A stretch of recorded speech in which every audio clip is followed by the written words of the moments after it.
proposals process. And at this point, I'd like to turn it over to Carolyn. Good afternoon, everyone.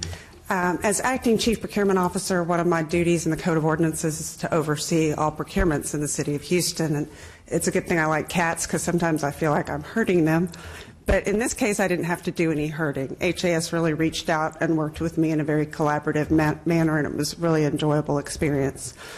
Specifically, before even launching any of these procurements, Director Diaz came and met with me and my predecessor to discuss the various procurement methods and the construction delivery methods that he had selected.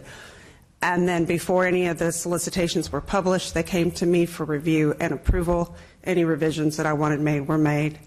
All of these procurements follow specific processes set forth in Texas law. I'm not going to get into gory details, but if any of you are interested, I'll be happy to come walk through them with you at your convenience. Next slide, please. This gives you, I know you guys are always interested in the qualifications of our evaluation teams. This is the first set of evaluators. And then next slide, the remainder of the evaluators.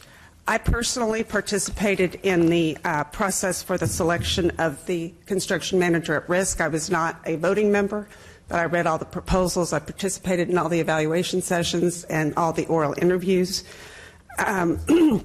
Sorry, I'm battling a cold.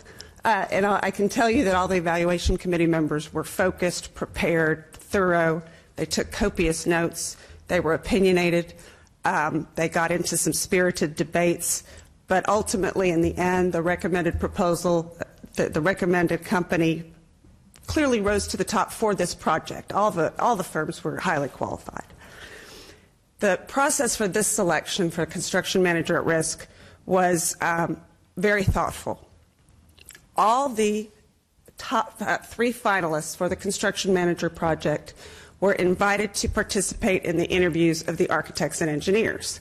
And that may not be important to those of you who don't do construction, but the construction manager and the design team are going to be working together for a very long time.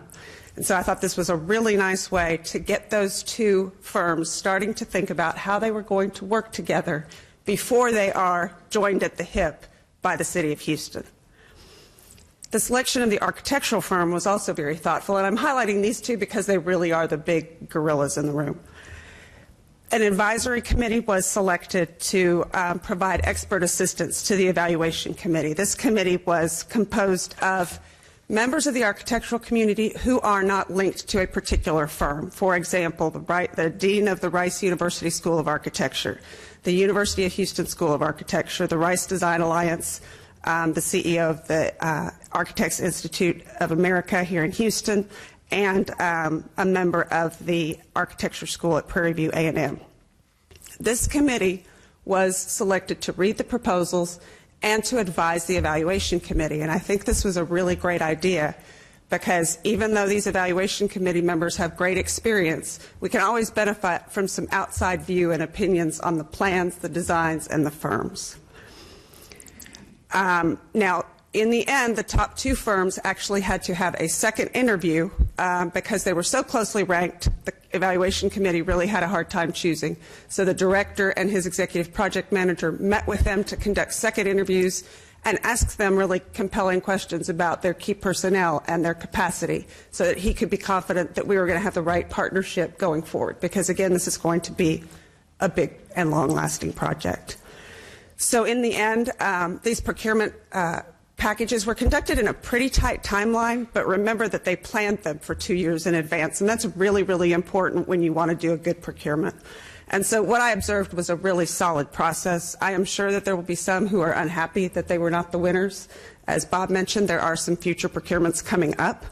But if anybody wants to complain about the outcome, it should not be about the process. So if you have any questions on that, let me know. I'm happy to meet with you at your convenience. I'm going to turn it back to Mr. Barker.